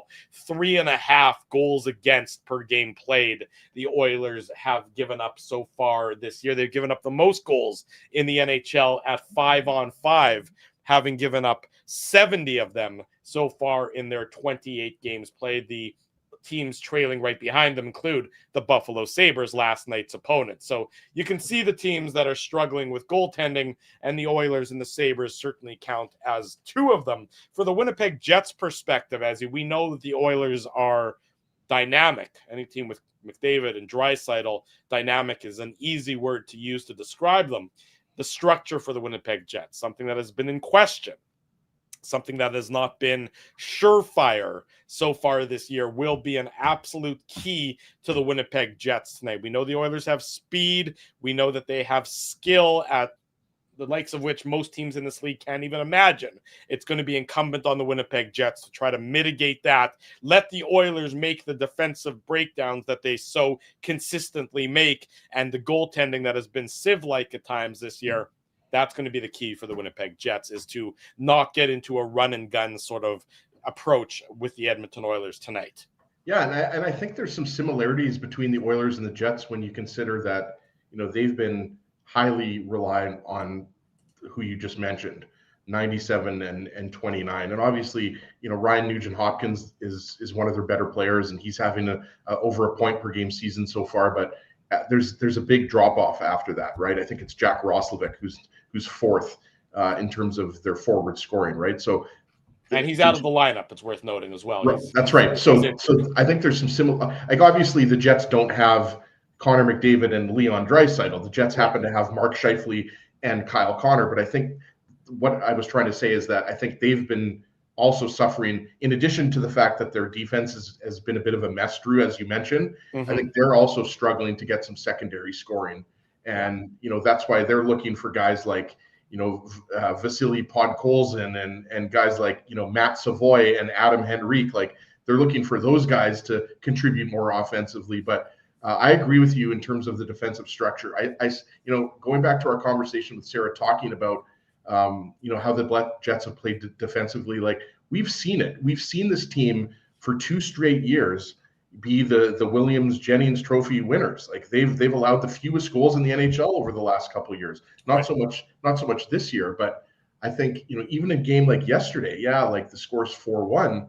But the Sabres could have easily had a few goals if Eric Comrie didn't stand on his head, right? So I still think that you're looking for more of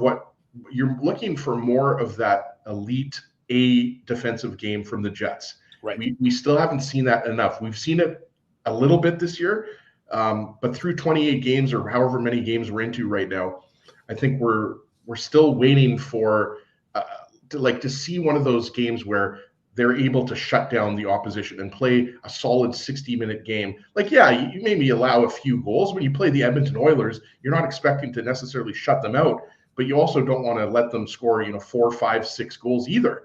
So, the Jets are healthy now.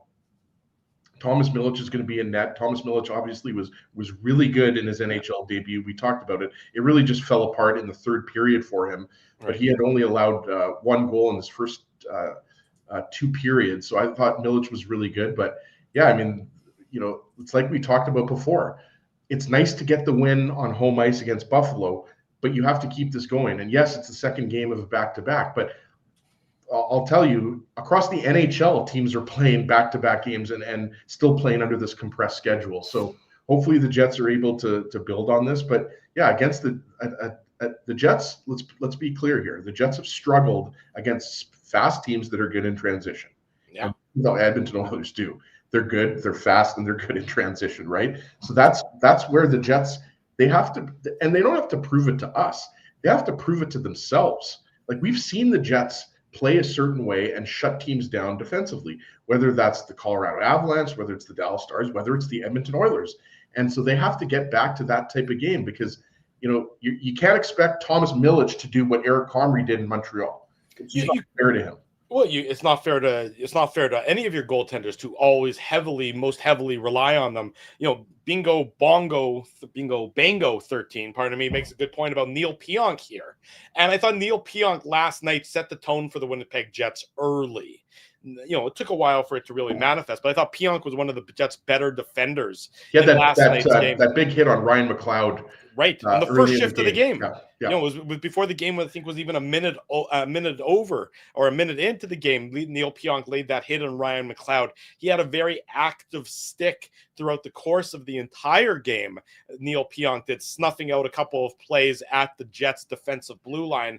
That's the Neil Pionk when he's at his best. Now, we haven't seen sort of that Pionk-Samberg duo be as good as they were last year. We remember, Dylan Samberg was, as I think you've dubbed him on the show, as the human eraser. We haven't seen that so much as well. We haven't seen that as much and as often this year as you would have liked to. I think that pairing, to me, is going to be the key for the Winnipeg Jets tonight against the Edmonton Oilers. Let them set the tone. Let them sort of establish that aggressive mindset, but not reckless mindset, but defensively aggressive, where you begin to frustrate and neutralize the opponent. You can't let the Oilers develop that speed through the neutral zone. So Neil Pionk, who has in past, at least the reputation is that he's had some success against Connor McDavid. He's been able to, at the very least, maybe annoy Connor McDavid. You want to see some of that tonight. You want, with the Oilers and with their goaltending and with the way they've been playing, you want to seed the doubts in them immediately, as early as you possibly can in tonight's game. You don't want them to start feeling their oats where they can get a 9 spot like they did against the Seattle Kraken. You want their home crowd. We've seen the Oilers implode at home at various times this season. We saw it against Colorado. I guess was it just last Saturday against the Dallas Stars, or maybe it was late last week against the Dallas Stars, where they were horrendous on home ice. That's what the kind of impact you want to see the Jets have against the Oilers in tonight's contest. Much easier said than done, of course, but Neil Pionk and Dylan Samberg, to me, are the players I'm looking at as being the key to sort of mitigating, neutralizing the impact of McDavid and Draisaitl. Yeah, and also we had the comment up from Bingo Bango a minute or so ago. You also want to make sure that you're not giving the Oilers too many power play opportunities. They have the second best power play in the NHL. Sure.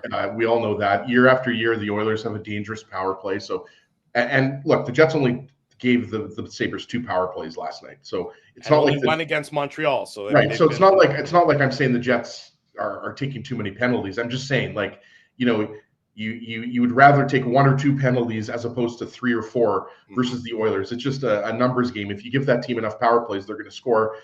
I think their percentage is at 32 or 33%, which is going to come down. Obviously, let's be clear here. It's not going to stay there. But the point is that the Oilers have a very dangerous power play, so that's something. But you talk about Pionk and Samberg, and we haven't really seen these guys together much, and that's something that has been talked about a little bit, but.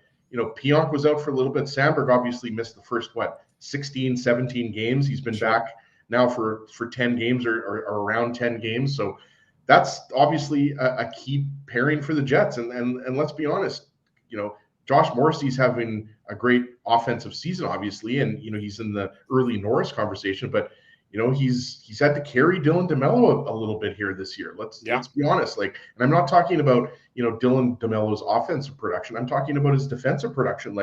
How many times in his tenure with the Jets have we seen DeMello demoted, right? That actually kind of rhymes a little bit. DeMello demoted, or at least kind of sounds. Alliteration. It doesn't rhyme. It's alliteration. It doesn't rhyme, but yeah, it's alliteration. That's what I was looking for, Drew. That's okay. Drew does dandy deeds. That's alliteration, right?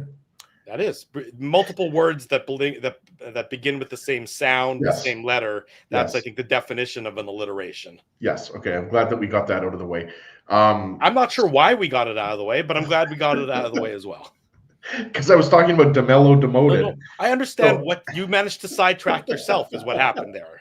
Yeah, It was a very that dog has a fluffy tail sort of scenario. Yes. So I think, DeMello's had his documented struggles on the top line, top pair, I should say, with Josh Morrissey. So that's even more reason why you need to have strong efforts from Pionk and Sandberg. And I thought they were fine last night.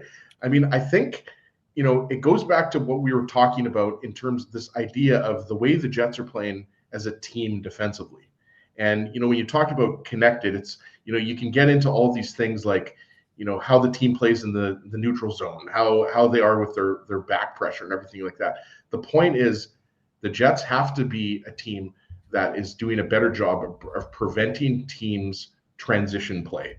That's been, I think, the biggest key this year, and something that we saw more so going back to the Paul Maurice era, to be honest with you, Drew, where it would be too easy for teams to get into the Jets zone, and the Jets would spend too much time in their own zone, and the goaltender would have to bail them out. And so that's what I think you're seeing. You saw it get better throughout the game, but certainly in the first period and a little bit in the second period, I thought it was too easy for the Sabres to get into the zone. And they've got a lot of skilled players, right? Whether that's, a Josh Norris or a Alex Tuck or a Tage Thompson. What stood out to me last night about the Sabres is how quick they are in the back end. Like Rasmus Dahlin and Owen Power, those guys are studs on the back end. And that's the thing. Like, we always talk about, going back to when the Jets played the Oilers in the playoffs in the bubble. Like, the thing that you don't want to get into with the Oilers is you don't want it to be a back and forth, game of transition, because then you're opening it up and then you're going to get into the 5-4 types of scores. So you still have to play the type of hockey that the Jets like to play, which is a shutdown brand of hockey. And you have to have part of that includes, of course, forechecking pressure and making sure that, you're making it hard on the Oilers defense and stacking shifts back to back and making sure that you're having waves of pressure. Mm-hmm. And we're still looking for that. The Jets are still 28 games into the season. I keep saying 28. I think we're 28 games into the season. It's close enough. The Jets are actually at 27. You're a game ahead. It'll be 28 in about 12 hours time. So 27 games into the season. Yeah. That's what I would say is where we're at with the Jets. They're still a work in progress. Even though the Jets beat Nashville and they beat Buffalo, and they got a point against Montreal. Nobody is saying, "Oh, yep, the Jets from last year are back and everything's fine." They're not saying that. There's still fundamentals in this Jets team's game that we're waiting to see. We're waiting to see more consistency, and we're waiting to see just a higher level of execution. That's what we're waiting to see, and it's a big test, and it's going to be a big test. As we talked about with teams like Dallas and Boston and Washington coming up, the schedule's not getting easier. The easy part of the schedule is over. That was the first 10 to 12 games. You're going to start playing some really good teams, and the Jets are going to have to elevate their play. Let me ask you this question, Nezzy. I mean, so Hayden Fleury, it was announced yesterday that he's cleared concussion protocol. He's going to be getting back into game shape. He's got to get his conditioning back into game shape, but his potential return for the Winnipeg Jets is on the horizon. I think there's no question as to the top four of the Winnipeg Jets, but with Fleury set to return and the Jets really being at full health, particularly on the back end, what's your third pairing for this Winnipeg Jets team in an ideal situation? I mean, we've seen the struggles. Sal Monson brings a different dynamic, but he has not been he's been a rookie defenseman who, you can see some of the growing pains in his game. With Fleury set to return, how do you think the third pair for the Winnipeg Jets is going to look? Not tonight, but let's suggest in, maybe a few games from now. Yeah, I thought, we haven't talked. It's funny, we haven't talked a lot about Elias Salamonson. My daughter, as she was watching the game yesterday, goes, "Who's 57? Salamonson." That's a lot of letters in his name. It was pretty funny. But yeah, he only ended up playing. I didn't realize this. I just checked. He only played 11 minutes and 41 seconds in yesterday's game, and I was trying to watch him a little bit more than maybe I normally would a third pairing defenseman. Right. But I don't know. I don't know if it will change or it necessarily should change. Look, Luke Schenn, I don't think is a top 6 defenseman on this Jets team right now. Right. I think Luke Schenn is your 8th defenseman at this point. I think when Hayden Fleury comes back, I don't necessarily know that he goes right back into the lineup, right? Like last year, you would say, at least I would say, I prefer Fleury in the lineup over Logan Stanley, but I don't necessarily think that anymore. Can you do a pairing of Hayden Fleury and Elias Salomonsson? I mean, to me, that's just going to be, I guess, it's not like Stanley and Salomonsson right now aren't leaky defensively to begin with. It just strikes me that even Fleury and Salomonsson they'd be able to move the puck. That's what both of them can do best. But boy, does that strike me as a very leaky third pair for the Winnipeg Jets. I think it's part of the problem is that they don't have sort of a stabilizing force on their back end in that third pairing right now. I mean, if Logan Stanley is your stabilizing force, with all due respect to Logan Stanley, who I think has had a better year than most people would have anticipated, at least to start, I don't know how stabilizing anybody would describe Logan Stanley. Yeah, and like this kind of ties into kind of my overall thoughts on Elias Salomonsson. I've said this, and I'm pretty sure you agree. I know Dave Minuk agrees.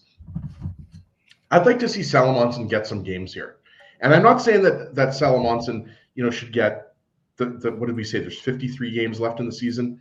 Or 55, but 55 games left in the season. I'm not a strong suit. Yeah, I'm not saying that, I'm saying Salomonsson needs to be in the Jets lineup for the rest of the season from now until April. That's not what I'm saying, but I would like to see him get some more games because I don't know how much you forget the fact that, you need to get into more games with the Jets to be comfortable, but for the Jets coaching staff, I think to really have a good grasp of where he's at with his game at the NHL level. That's where I think he should get games. So I mean, he is going to play against Edmonton tonight. I don't think there's any reason to think Colin Miller or Luke Schenn's going in. But I would like to see Salomonsson get some more games. So I think even when Hayden Fleury is back at full health, I wouldn't be surprised if we see Stanley and Salomonsson for a little while. We'll see. And I thought, but Salomonsson's got to play more. Like and a little bit of that is he's not playing special teams, but he's got to play more than 11 and a half minutes in a game. But I am a fan of his, and I do think that the more games he gets, the more comfortable he's going to get. So you can see that he's a good skater and he's got good defensive instincts. But we'll see. But yeah, I think as we get closer and closer to the trade deadline, I think that's what we're going to be talking about, Drew. Is the Jets need for a veteran bottom pairing defenseman that can. That's an upgrade over what they've got now, right? So don't bring in like another Luke Schenn. Bring in a guy who can stabilize that third pair on the right side. Because I think we'd agree, Logan Stanley right now has solidified himself as the third pairing left side defenseman. I think it's on the third pair, that right side, that I'm a little bit more concerned about. But again, I do think Elias Salomonsson, if you give him enough games, I do think that he can seize that role. I really do. That comment assumes the Winnipeg Jets are going to be buyers at the trade deadline and not sellers, and time will tell on that front. But it's a fair comment you make, and I think certainly an area of concern for the Winnipeg Jets vis-a-vis their roster construction at this point in time.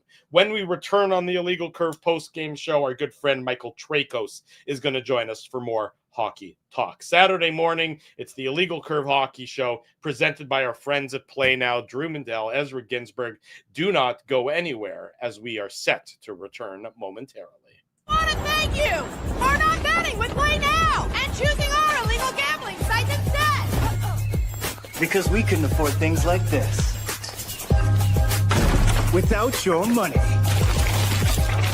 So much of your money. Now you might have questions like, Do our profits benefit your community? No.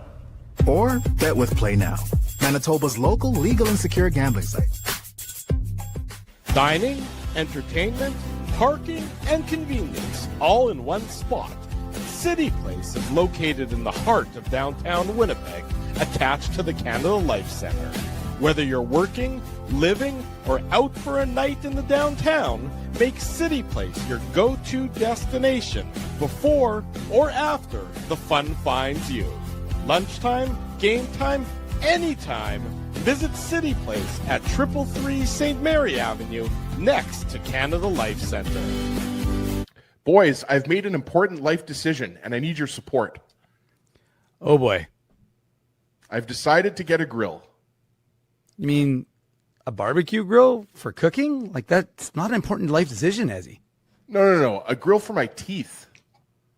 A grill for your teeth? Do I even want to know why you're doing this? It's simple, really. Every time I go to Holt Dental, I get treated so very well by Dr. John and his team that I need to keep finding additional reasons to go back. I rely on Holt Dental for all of my dental needs, and they do it all, from regular cleanings to cosmetic dentistry. Plus, they have free parking at their front door, and you know how much I love my convenient parking.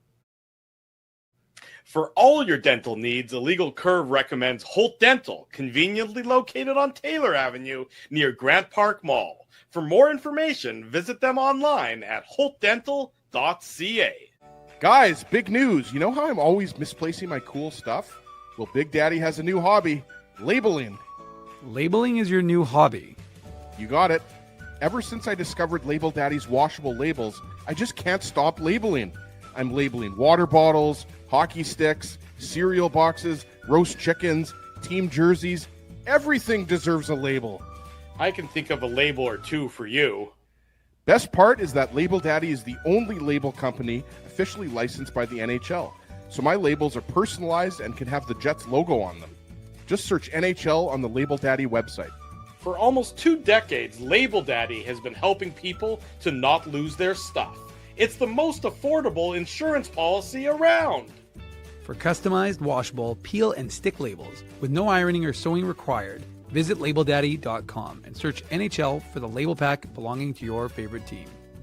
For over 40 years, Rumors Restaurant and Comedy Club has been Winnipeg's home for stand-up comedy.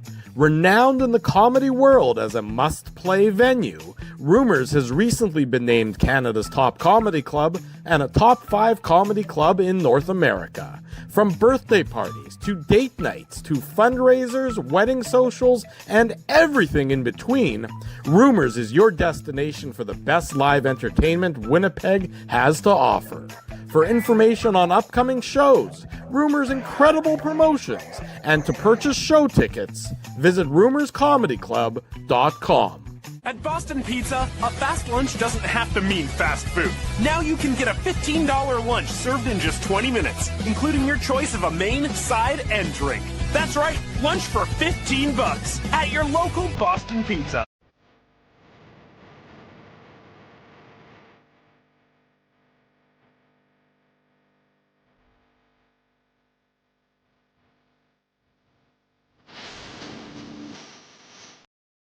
Welcome back. Bottom of hour number 2. It's the Illegal Curve Hockey Show. We're presented by our friends at Play Now. Bet with Play Now, the official betting partner of the Winnipeg Jets. Sign up and get up to $250 in bonus bets. Conditions apply. 18 plus. Enjoy responsibly. Hopefully our buddy Michael Trakos is going to jump on with us this morning. If he doesn't, that's okay. We'll make do, as he and I will, as we are professionals through and through. Don't worry, Drew. I'm not going to leave you alone. After last night's solo post-game show, I'm not going to let you do any more solo casting. I've got your back. I got praise from Sarah Orleski, Hezzy. I'm fine with, but no, you're on top of the world. I'm willing to do all the solo shows moving forward at this point in time. That's fine. My next contract demands for Illegal Curve are going to be through the roof. Private jets, we call that the Minute contract, of course. I'm going to demand, a valet, a chauffeur, private escorts from here to the arena, so that security around me at all times. My ego is going to go through the roof, is what I'm trying to say. Well, back in the radio days, I don't think you ever did a Saturday morning show solo, but when we had the NHL, I did. Did you do a Saturday morning show solo? I think NHL This Week you did solo. No, I definitely did NHL This Week, which was the midweek show solo. I did a Saturday show solo. I don't know where you were, but I believe, if I'm not mistaken, Richard got his wisdom teeth out the day before. Interesting. And so I remember, and I honestly want to say it was like an early morning one. It wasn't even at like the 9 a.m. time slot. I want to say it was like the Jets were playing one of those mid-afternoon games, which meant we started at like 7 a.m. with the show or 8 a.m. with the show. And I did a solo 2-hour edition of the Saturday morning show. And that was not that I'm the least bit polished at this point in time in how I broadcast, but I think I was even more raw at that point. Probably tells you about the caliber of the radio station that they were willing to let me just, yeah, sure, you're fine. You can go do it. Who cares? Nobody's listening anyway. It's not easy though. Like, I'll give you credit. Like, I've told you this before. Like, if there's only two of us, like if it's me and you or Dave and I, and like there's some technical difficulties and it's just me, like I kind of feel like a deer in a headlights. Like it's not, I'm always used to having you or Dave. So like I can do it. But anyways, what I'm trying to say, Drew, is it's impressive that you did the show. Dave was busy. I was at the game with my kids. So what I'm trying to say is I love you, man. No, what I'm trying to say is you did a good job stepping up in the absence of us and making sure that the post-game show ran smoothly and kept going on. As they say, the show must go on, right? The show must go on, and this Illegal Curve hockey show must go on, and it goes on thanks to the efforts of our sponsors. Of course, that's our friends at Rumors Restaurant and Comedy Club. Holt Dental, City Place. We'll be at City Place on Thursday, by the way, an afternoon show, a midday 12 noon show, this coming Thursday in the food court at the second floor of City Place. The Jets and the Bruins are going to do battle. We'll bring you all the latest on Winnipeg Jets come Thursday afternoon at 12 noon. If you're in the downtown Winnipeg area, head over to City Place. Join us for a live on location edition of the Illegal Curve hockey show, special edition on Thursday afternoon. And of course, I have to say, give a shout out to our friends at Label Daddy, Wheatland Hockey, and Boston Pizza as well. They support us, so we want you to support them. We also want you to smash the like button. That's what we want from you. Let's smash that like button, subscribe to the channel, and of course, tell your friends and family where to be. And that's to be at the Illegal Curve YouTube channel right now. And again, after the game, when the Jets and the Edmonton Oilers will do battle. No morning skate for the Jets, given that it's the second half of a back-to-back. So we won't know any details regarding. I wouldn't expect any lineup changes, like especially unless there's somebody banged up. I wouldn't expect anything either. Yeah, like I mean, the obvious, change, I guess, would be in goal with Thomas. We're expecting Thomas Milic to get the start tonight versus Edmonton. Is there any possibility, given the heater that Eric Comrie has been on, that you would consider going with Comrie tonight again? I mean, not that Milic played poorly in Carolina. He didn't, or in relief in Buffalo on Monday. But is there any chance whatsoever that you would maybe have an inkling to go with Comrie again tonight? I imagine, Scott Arniel, the coaching staff, obviously, Wade Flaherty, is the goalie coach, so they always consult Wade Flaherty about things like this. But I think you also have to consider the rest of the schedule that you have coming up, right? Like you don't have, you've got 2 days coming up between the game against Edmonton and the game against Dallas. So maybe they drew that maybe because you have that extra day off, that maybe Eric Comrie starts. But I wouldn't be surprised if they're thinking about it.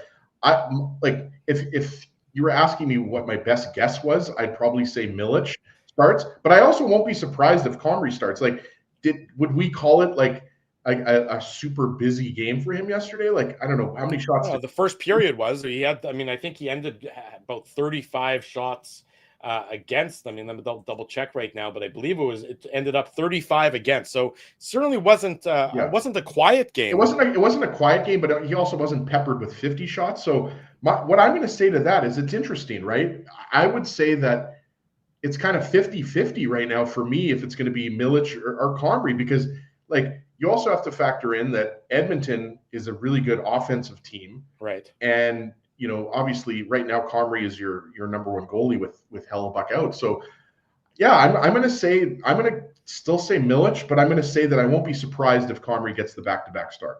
I would agree that it's likely to be Milic. I think the Jets already threw him in the fire against a very good team, that being the Carolina Hurricanes, and he adjudicated himself pretty well in that effort. I mean, the Jets obviously lost that game, but I mean, there was, I think, a tied game into the third period, and it wasn't the fault of Thomas Milic that the Jets lost that game. So I would agree with you that I would expect it's likely going to be Milic rather than Comry. Because if you don't start Milic tonight, I mean, there's not an obvious opportunity for him to get a game because there's no more back-to-backs. This is the last back-to-back for the Winnipeg Jets until December 31st and January 1st, where the Jets play on New Year's Eve in Detroit, and then they play on Toronto on New Year's Day on the 1st of January. So there's no obvious Milic sort of start. And they're going to want to get him at least a game, you would think. Right? I would think that he's going to get. I would expect he's going to get tonight's game, and then I would also expect that he's probably going to get the game on Monday the 15th against the Senators.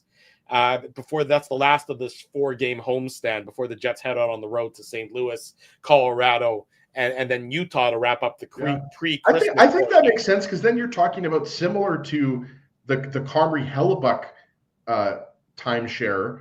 You're talking about that makes sense because that's kind of every 3 out of every 4 games is what Comry's getting, right? So I think that makes sense. I was going to say or the St. Louis game on the road, but you could be right, Drew, that it's the game at home against Ottawa on the 15th. But yeah, with 7 games after the game tonight against Edmonton, you got to think Milic is going to get at least 1, if not 2 of those starts. Yeah, that is sort of that's what I would expect. I mean, time will tell, obviously, on that front. Again, I know that Comry's playing well, but at the same time, he's still, I mean, with all due respect to Eric Comry, he's a backup goaltender in this league. So it's not an impossible idea that you can also use a Thomas Milic against the Oilers in this instance. It's not like Comry is the be-all and end-all of goaltenders. He's been great for the Jets the last couple of games, but I wouldn't mind seeing Milic get another opportunity tonight in a difficult challenge against the Edmonton Oilers. And I mean, I go back to what I said about that game against Carolina. Remember, he got the first game on the back-to-back, and then Comry got the win in Nashville on last Saturday. When they started Milic against Carolina, I think that Scott Arniel and the coaching staff were hoping that was going to sort of snap to attention the team to make sure that their defensive structure and their approach to the game was rock solid. Right. It didn't work. For whatever reason, the Jets were struggling, continued to struggle. But I wonder if that same mindset doesn't maybe factor into the decision to going with Milic tonight against the Edmonton Oilers. It's like, hey, guys, buckle down, focus. We know the Oilers gave up or scored 9 on Thursday night against Seattle. We need you to be at your absolute best and at peak. Also, do it for your goaltender. Because you guys, I mean, these dressing rooms know that players want to get a first win for a goalie to get that first NHL victory under his belt. That they want to do that for Thomas Milic. They want him to be able to say, no matter what happens in the remainder of his career, that he got a win. And if you can get that win in Edmonton against McDavid and Draisaitl, boy, that's all the more sweet, I would argue, doing it there. So I would expect it to be Milic. I wouldn't be surprised if the Jets are maybe bandying about the idea. But again, at this stage of the season, you're not in a situation where you have to ride your number 1 goaltender, in this case, who's your number 2 goaltender, any more than you probably have to, given the circumstances. Right, and it goes back to what we said before. Whether it's Thomas Milic or whether it's Comry in net tonight, the Jets are going to have to be very sharp defensively against a high-powered Oilers team. Right. And, we saw the Jets tighten up a little bit yesterday as the game progressed.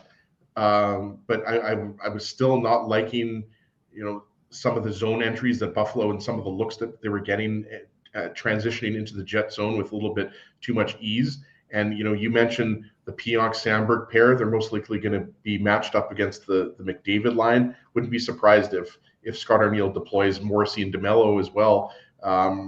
But obviously Dylan Sandberg is an excellent shutdown defenseman, and that line has been used in the past against the McDavid line. So that's going to be a key, but it's not just, one defensive pair, and it's not just, one line. The Jets are going to have to show that they're able to put it all together. And that goes back to what we've said before. We're 27 games into the season here, and the Jets are still trying to put it all together. The Jets are still a work in progress.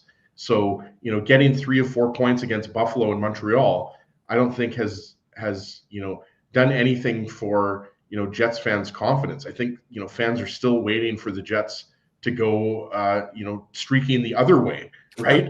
And like we said before, it's not going to get any easier next week with some of the better teams in the league, right? Namely Washington and Dallas, and Boston is also, surprisingly doing very well there in the Eastern Conference, right? Boston's got a good record. And I don't want to take anything away from their 16-13 record, but I think that they are more of a paper tiger than they are a tiger in terms of their on-ice performance. I mean, their analytics aren't great, I would say they're outperforming what's really their expected numbers should be. They have a negative goal differential, -1 so far this season. So, credit to Boston for getting those wins, because they don't take them away and off the board at any point in time. But I don't think anybody's looking at this Bruins team and saying this is a Bruins team that's a Stanley Cup contender like they were 5 or 10 years ago. I know that's not what you were saying, but I don't have Boston as a Stanley Cup contender. They're not going to be an easy win. That's kind of what I'm saying. There's no easy wins for this Winnipeg Jets Buffalo, right now. You would have said a few weeks ago, looking ahead on the schedule, you would have said, Buffalo, that's an easy game coming up on that road trip, and the Jets lost that game, right? And not only did they lose it, they lost it 5-1. So I think that, right now the Jets are looking for consistency in their game, and I agree with going back to our conversation with Sarah. I think, that has surprised me more than, the lack of secondary scoring that the Jets are getting, that the Jets have looked leaky defensively at times. And so that's something too that, what better test than, the high-powered Edmonton Oilers tonight, who just put up 9 goals against the Seattle Kraken, right? So you're going to want to see a much better effort. That includes the forwards just as much as it includes the defensemen. And, going back to Thomas Milic, I think if that Carolina game proved anything, it's that Thomas Milic is able to handle himself at the NHL level, right? Like, he's done it in the Western Hockey League. He's done it in the East Coast League. He's done it in the American Hockey League playing for the Moose. Yeah. And what he showed in that game against Carolina is he can stay in there with some of the best shooters in the game, right? And Carolina does have some of the best offensive players in the game. And I realized at the end of the day, it was a 4-1 final, 5-1 final. But Milic, I don't think that really is indicative of how Milic played, backstopping the Jets there. So it's a big test tonight versus the Oilers. And, I think, this is an important game. I think if the Jets are able to go into Edmonton in the second game of a back-to-back and beat an Oilers team who is struggling just like the Jets are to stay relevant in the playoff race, I think this will go, a big way into, hopefully, leading into some other victories when they get back home. Well, the Jets, the Oilers, the San Jose Sharks, all tied at 29 points so far this season, a point back of the Blackhawks for the second wild card spot in the Western Conference. So again, too early to be spending a lot of time obsessing over the standings, but it certainly would be nice for the Winnipeg Jets. If they are able to do something good in Edmonton tonight, all of a sudden, the narrative changes. Oh, look, this Winnipeg Jets team, they're 3-1-1 in their last 5. Because that would be, the win against Nashville last Saturday, the win against the Sabres last night, and a win potentially, time will tell, against the Oilers tonight. 3-1-1 in your last 5 looks a lot better than the record that we've been citing for most of November, where the struggles for the Winnipeg Jets were real and they were significant and they were on display in a significant way, shape, and form. Let's take our final commercial break on this Saturday morning edition of the Illegal Curve Hockey Show. When we come back, more on the Winnipeg Jets. We'll tee up tonight's post-game show as well, and whatever else other nonsense comes to mind of Ezra and yours truly. It's the Illegal Curve Hockey Show, Saturday morning. Drew Mandel, Ezra Ginsburg, presented by Play Now. I want to thank you for not betting with Play Now and choosing our illegal gambling site instead. Because we couldn't afford things like this without your money. So much of your money. Now you might have questions like, Do our profits benefit your community? No. Or bet with Play Now, Manitoba's local legal and secure gambling site. Dining, entertainment, parking, and convenience, all in one spot. City Place is located in the heart of downtown Winnipeg, attached to the Canada Life Centre. Whether you're working, living, or out for a night in the downtown, make City Place your go-to destination before or after the fun finds you. Lunchtime, game time, anytime, visit City Place at 333 St. Mary Avenue, next to Canada Life Centre. Boys, I've made an important life decision, and I need your support. Oh boy. I've decided to get a grill. You mean a barbecue grill for cooking? Like, that's not an important life decision, Ezzy. No. A grill for my teeth. A grill for your teeth? Do I even want to know why you're doing this? It's simple, really.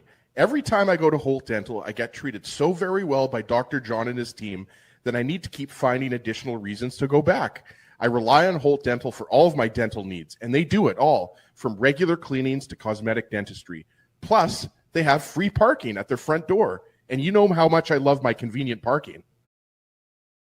For all your dental needs, Illegal Curve recommends Holt Dental, conveniently located on Taylor Avenue near Grant Park Mall.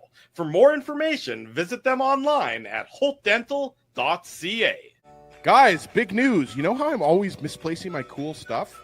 Well, Big Daddy has a new hobby, labeling. Labeling is your new hobby. You got it. Ever since I discovered Label Daddy's washable labels, I just can't stop labeling. I'm labeling water bottles, hockey sticks, cereal boxes, roast chickens, team jerseys. Everything deserves a label. I can think of a label or two for you. Best part is that Label Daddy is the only label company officially licensed by the NHL. So my labels are personalized and can have the Jets logo on them. Just search NHL on the Label Daddy website. For almost 2 decades, Label Daddy has been helping people to not lose their stuff.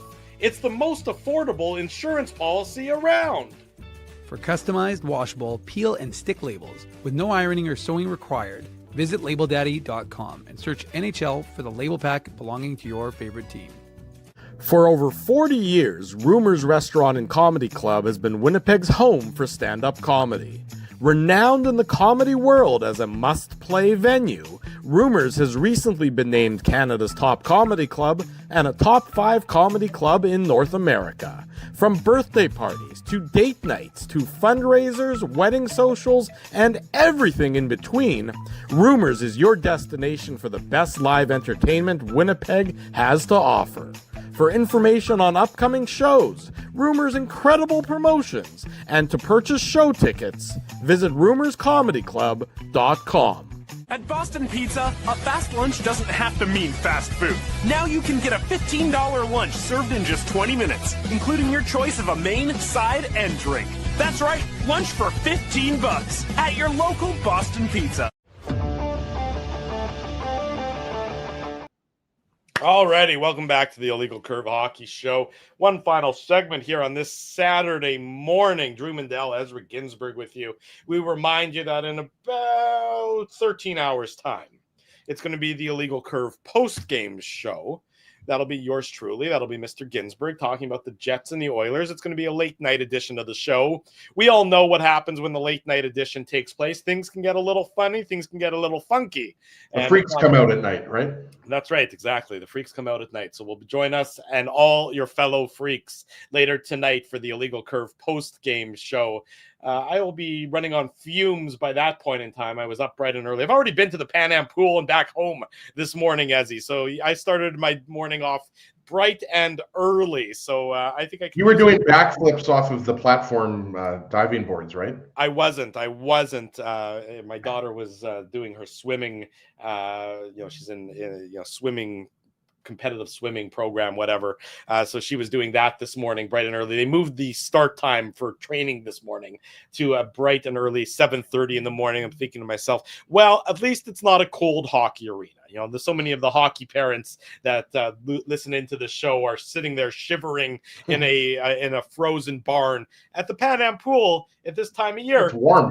it's very temperate, I must say. It's quite nice. I can't, if I wear too big of a sweater, I get a little overheated. We don't want that. So it was a much more temperate environment this morning at the Pan Am. But I will be a little punchy and a little bit probably a little sleepy later on when we rock and roll for the Illegal Curve post-game show later on tonight. Drew, how is your backstroke these days?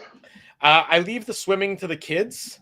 I sink like a stone. The times they are changing, but I let the kids do the real swimming, and I'm doing the cheering. Although I actually will be announcing at the swim meet on Friday this weekend. The Friday, Saturday, Sunday is the big swim meet at the Pan Am Pool, PWI. Like you're announcing the whole thing? No, I'm just on Friday night. I'm the announcer. They're looking for. How did that gig come about? Well, they're looking for volunteers, and I saw, hey, announcer. I'm a big mouth. I assume people like to hear what I have to say at all times, even if it has nothing to do with hockey. I'll sign up to be the announcer on Friday night. Yeah, I don't know if I'm going to be able to make that, but is there going to be some type of recording? Because I would love to hear you covering amateur swimming. Well, my understanding is all I really have to announce is the competitors in their respective lanes, as opposed to doing actual play-by-play broadcasting. Okay, so I thought you were doing play-by-play. Okay, so you're just kind of like the host, like trying to address like a PA, almost like a PA. Yeah, PA announcer, exactly right. I don't believe that I'm going to have to do anything beyond that. I think I just have to read out the names of kids.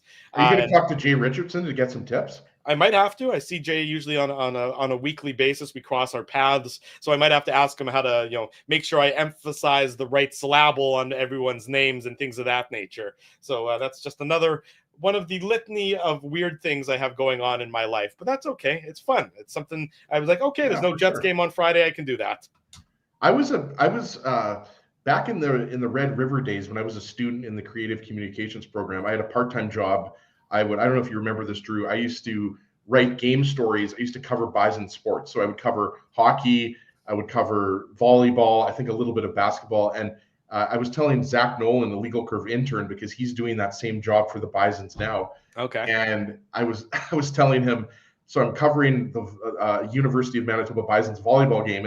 And the person who I was working for said, the PA announcer is like sick or something. Can you do it? So I was like, I was like, new, and I didn't want to upset anybody. And I wanted to make a good impression. Yeah, I wanted to make a good impression. So I stepped up, and then I would say maybe a set or two in, I just stopped doing it because I didn't know what I was doing. Because it's not like anybody really told me what I needed to do. You just have to announce the score. You just got to be able to count to 25. I think you can do that. But you have to, there's substitutions, and there's you have to do sponsor reads, and there's all this other stuff you have to do, right? And anyway, so that was all I'm saying is I hope that your swimming gig goes a lot better than my U of M Bison's volleyball gig, because I'm more of a guy who's I can write game stories and I can kind of be the behind the scenes guy, but the written word, not the spoken word, is your strength. Yeah. That's okay. I'll let you know on Saturday how it went. Hopefully they won't replace me halfway through, or hopefully I won't quit halfway through, apparently like you did in your one and only attempt at being the Bison's announcer. But that's okay. We remind everybody later on tonight, the Illegal Curve post-game show after the Jets and the Oilers. What's going to happen? Which version of the Winnipeg Jets are going to show up? Time will tell. Who knows if it's going to be the version that sort of played the final 40 minutes of last night's game against the Sabres and played it well, or if it's going to be the version that played the first 20 minutes and had to be bailed out by their goaltender. But the Jets are looking to increase the winning streak from 1 game in a row to 2 games in a row, which would certainly be an accomplishment for a team that has struggled as of late. Whatever it is, we'll be back here later on tonight to talk about it, so be sure to join us as well. Want to say a big thank you to all our sponsors. I know I've mentioned them before, but I got to mention them again. Our friends at Rumors Restaurant and Comedy Club just announced, by the way, at Rumors, Caroline Ray. Caroline Ray, great Canadian comic. You know her, of course, from Sabrina the Teenage Witch. She is coming to Rumors in March. Tickets flying out the door. Get them now, rumorscomedyclub.com. Understand that in less than 12 hours, one of the shows is already sold out. So if you want to see Caroline Ray at Rumors, tickets available, rumorscomedyclub.com. Our friends at Play Now, they're the title sponsor. Label Daddy, for all of your labeling needs, check them out online, labeldaddy.com. Boston Pizza, Wheatland Hockey, City Place will be there on Thursday as well. Holt Dental, all these great sponsors. They help us, you help them. That's how this relationship works. Thank you to them for their support. If y'all haven't already done so, smash that like button, subscribe to the channel, turn your notifications on. Be sure to join us every time we go live here at the Illegal Curve YouTube channel. We'll do it again a little bit later on tonight. We look forward to that. If you haven't already done so, remember that the instant replay is right afterwards, available here. The podcast will be available a little bit later on as well once Dave M gets that going. Plenty of pre-game coverage to come on the website. For Ezra Ginsburg, I'm your host, Rumendell. Big thanks to Sarah Orleski for joining us. We'll see everybody later tonight. Until then, have a great Saturday, everybody. This has been the Illegal Curve Hockey Show.